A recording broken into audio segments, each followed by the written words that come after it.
11h33, vous écoutez Alpha Distress sur Radio Alpha, la radio lusophone en France, et vous écoutez précisément le créneau en français de 11h à midi. Nous allons maintenant aborder la question du quota des 7%. Mais de quoi parlons-nous ? Si vous êtes au lycée ou si vous venez de décrocher votre bac, si vous avez un enfant qui est dans l'une de ces situations, ce dont je vais parler maintenant risque de vous intéresser, notamment si vous avez déjà pensé à étudier au Portugal. 7%, c'est le pourcentage de places dédiées aux luso-descendants dans l'enseignement supérieur portugais. Si vous êtes franco-portugais, c'est-à-dire que vos deux parents ou seulement l'un des deux est portugais, ou bien que vos grands-parents ou bien l'un des quatre le soit, vous avez un droit particulier à vous inscrire dans une université portugaise. Je le répète, 7% des places en études supérieures portugaises sont dédiées aux luso-descendants, c'est-à-dire à peu près 3800 places. Et oui, pour en savoir plus, Ana Martins, présidente de Cap Magellan, nous donne quelques détails en français. On est beaucoup de jeunes luso-descendants en France. On n'a pas encore d'estimation sur leur nombre exact, mais sensiblement, étant donné qu'on a environ 700, 800 000 mononationaux portugais, quand vous voyez que chacun fait 1, 2, voire 3 enfants, comme c'était mes parents, facilement, ça se reproduit facilement. On a très probablement environ 2 millions de luso-descendants en France, assez aisément calculables. Donc, si tous ces jeunes gens sont intéressés pour aller faire un Erasmus, alors qu'ils parlent déjà une deuxième langue qui est le Portugal et qu'ils y retournent chaque été, pourquoi pas simplement leur présenter la possibilité d'aller au Portugal, sachant qu'il existe par ailleurs une filière, un quota réservé à 7% d'entre eux pour justement intégrer plus facilement les enseignements supérieurs. Ce qui nous a choqué en fait, c'est quand on a découvert ce quota il y a quelques années, en fait on s'est aperçu que à peine 10% étaient complétés, ce qui est dommage, parce que du coup ces vagues-là elles sont en fait perdues. Et donc du coup là, ce qui me fait plaisir en tout cas dans un salon comme celui-là, partir à l'étranger avec justement un focus sur le Portugal, c'est qu'on croise tous les jours des jeunes qui nous disent: c'est marrant, je veux partir au Portugal l'année prochaine et je ne savais pas comment faire, et là vous m'avez offert une porte. Et ça c'est vraiment pour ça qu'on fait ça. Et 7%, ça équivaut à combien de places à peu près ? On est sur entre 3500 et 3800 places chaque année disponibles, ça c'est les 7%. Chaque année, et là l'année dernière on était sur 420 places prises, ce qui est juste rien du tout, à peine 10% quoi. Donc très clairement on a une marge de progression énorme, et en fait la marge de progression elle n'est pas sur le programme en lui-même, parce que certes le processus est lourd, un peu bureaucratique, faut dire ce qui est, mais c'est pas ça le problème, parce qu'en fait au final les gamins quand ils ont l'info ils le font et ils l'intègrent. Le problème c'est qu'ils n'ont pas l'information suffisamment en amont. Là on parle d'une première étape qui doit démarrer dès février pour une intégration en septembre. Donc si là dès maintenant on leur dit pas, ils vont pas aller chercher leur certificat d'immigration au consulat, commencer à s'inscrire sur la plateforme de la DGES, etc. Et c'est pour ça qu'on est là, c'est pour ça que Georges et Alexandra sont là à Cap Magellan pour accompagner tous les étudiants qui les contacteront dans les prochains mois, pour les accompagner jusqu'au bout du processus et faire en sorte qu'ils aillent vivre au Portugal pour au moins une année. Et alors si je ne me trompe pas, ça fait 4 ans que Cap Magellan aide les luso-descendants dans ce processus du quota des 7%.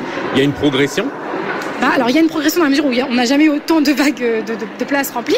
420 c'est le maximum qu'il y a eu jusqu'à maintenant, mais on part il y a quelques années, la toute première année de mémoire on était sur 200 et quelques places, donc c'est bien de dire qu'on a doublé. Est-ce que je suis satisfaite du résultat ? Non, très clairement non.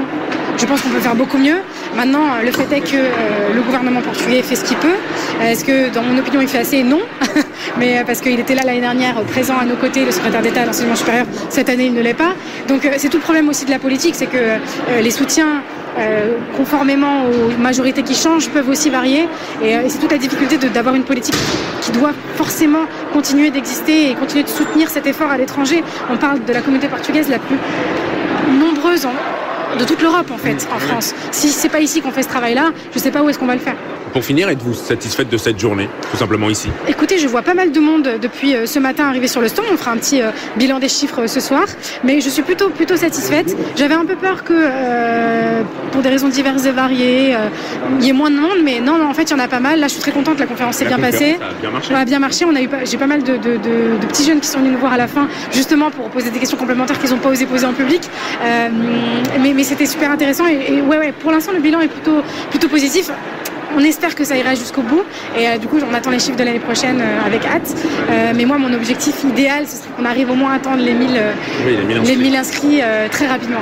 Ana Martins, présidente de Cap Magellan, qui nous donnait des détails alors sur ce quota des 7%, sur ces 3800 places disponibles pour les luso-descendants dans les études supérieures portugaises. Et si vous parlez portugais, voilà maintenant les mêmes explications par Alexandra da Rosa en portugais. Pode-nos falar desses 7% do quais falou agora nessa conferência?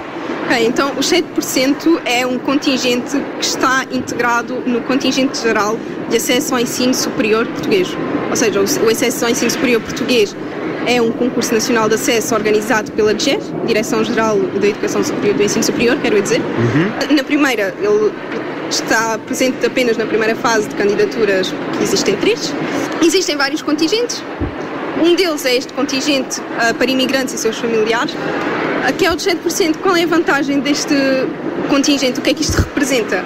Hoje, quando eu comecei, eram 3.500 vagas reservadas a lusodescendentes. Hoje representa 3.800 vagas que não são preenchidas como nós gostaríamos que fossem, é por isso que estamos a trabalhar para isso.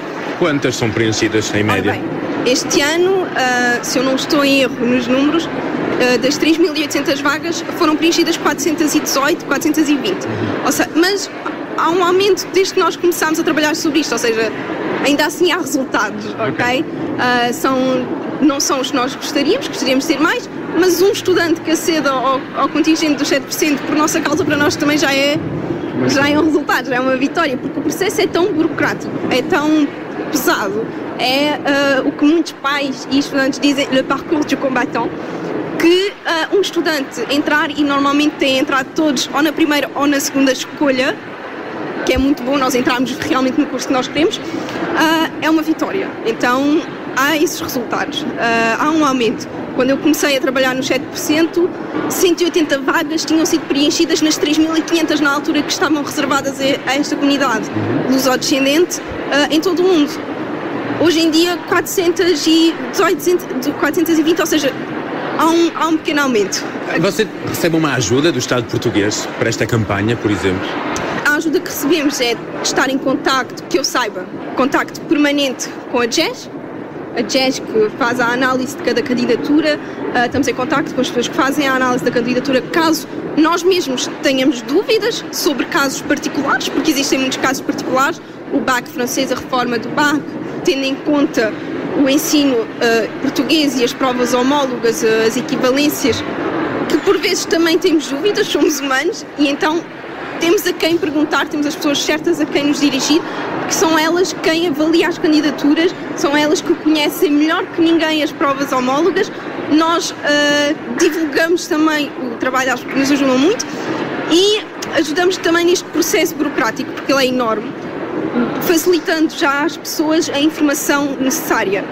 Por exemplo, temos quando o aluno obtém o BAC, cá em França, quando ele obtém o diploma, ter que ir fazer fotocópias conforme à Câmara da Zona de Residência. Às vezes a Câmara não aceita fazer as fotocópias, tem que ser à Câmara do Liceu, onde o estudante está aqui em França.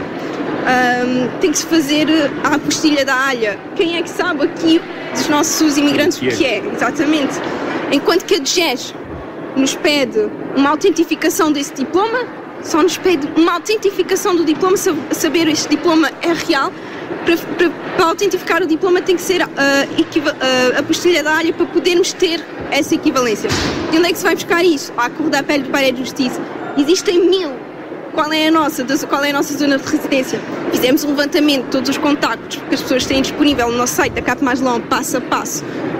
Então, pronto, daí esse processo muito burocrático, não é? Exatamente, o processo é bastante burocrático, é pesado, mas vale muito a pena. Vale muito a pena porque existem vantagens, para além de... Pronto, é uma oferta enorme para uma procura que ainda não está onde nós gostaríamos, mas também porque a média necessária para entrar é a média mínima exigida, não é a média do contingente geral, quero dizer. Alexandra da Rosa de l'association Cap Magellan, vous l'aurez compris, chers luso-descendants, 7% des places disponibles dans les facs portugaises vous sont dédiées.